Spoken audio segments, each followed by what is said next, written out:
Hi! Hello! ఎలా ఉన్నారండి అందరూ? నేనైతే మస్తున్నా. ఇంక నిన్న సాయంత్రం అయితే వట్టగానే అట్లా మేమందరం కూర్చొని ముచ్చట్లు పెట్టుకుంటా ఉంటే నార్మల్‌గా సాయంత్రం ఏందంటే పిల్లలు ఆడుకుంటారు గదండీ! వాళ్ళని చూస్తూ మేము గూడా అక్కడ కూర్చొని అట్లా ముచ్చట్లలో ఇంకా ఒక కేరళ దీదీ అయితే చెప్పారనమాట మాకొక స్టోరీ. స్టోరీ కాదండి అది నిజమంట. చాలా ఇంట్రెస్టింగ్‌గా అనిపిచ్చింది. నేను తను చెప్పిన తర్వాత యూట్యూబ్‌లో కూడా చాలా సెర్చ్ చేశాననమాట ఆ విషయం గురించి. అంటే ఈ విషయం చాలా మందికి తెలిసే ఉంటుంది. కొంతమందికి తెలిసి ఉండదు. సో, తెలియని వాళ్ళకైతే ఇంట్రెస్టింగ్‌గానే అనిపిస్తుంది కదండీ! అసలు విషయం ఏంటి అంటే కేరళలో ఒక హ్మ్, ఇప్పుడు కాదండి చాలా సంవత్సరాల కిందట ఫ్యామిలీకి అంటే వాళ్ళ మమ్మీ చెప్పిందంట తనకలా.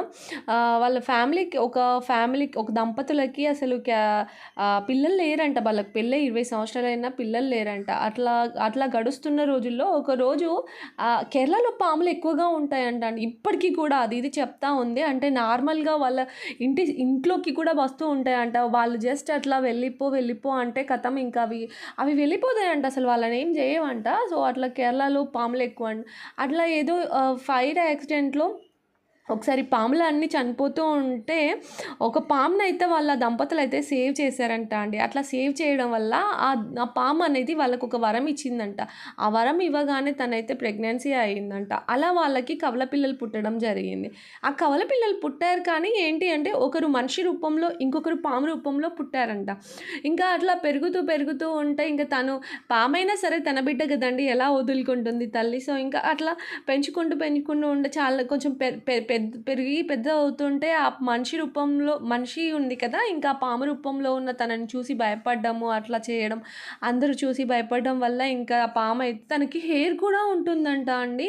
సో, ఇంకా అట్లా బయటకి రా ఇంక అమ్మ నేను బయటకి రాను నన్ను చూసి భయపడుతున్నారు అనేసి అంటే ఇంక వాళ్ళమ్మ అయితే గుడి ఒకటి ఏర్పాటు చేసి కట్టిందంట. అదే ఇప్పుడు ఆ కేరళలోని హరిప్పాడ్‌లో ఉన్న మన్నర్సాల గుడి అనమాట. ఇంక అప్పటినుంచి తను ఆ గుడిలోనే కేవలం ఇంక తనెవ్వరిని చూడకపోయేదంట. తన తల్లి మాత్రమే వెళ్ళి ఇప్పటికి కూడా అక్కడ ఆ టెంపుల్‌లో ప్రసాదం ఇస్తారంట అండి. అది ఇంకా ఆనవాయితీగా వస్తూ ఉందంట. వాళ్ళ ఫ్యామిలీకి చెందిన వాళ్ళే కేవలం తను ఆ అమ్మతో మాత్రమే మాట్లాడుతుందంట. అమ్మతో మాత్రమే అది చేస్తుందంట. సో, ఇంకా వాళ్ళ ఫ్యామిలీకి ఇప్పుడు తనైతే చనిపోయిందంట. తదనంతరం వాళ్ళ ఫ్యామిలీలోనే ఇంకొకరు ముందు చనిపోయే ముందు సంథింగ్ ఏవో పూజలు చేసి సో, ఇంకా తనకి ఆ బాధ్యతలనేవి అలా తనకిప్పిస్తారంట. సో, అలా ఆ పరంపర ఇప్పటికీ కొనసాగుతూనే ఉంది అంట. కేవలం తను ఆ అమ్మతో మాత్రమే మాట్లాడుతుందంట.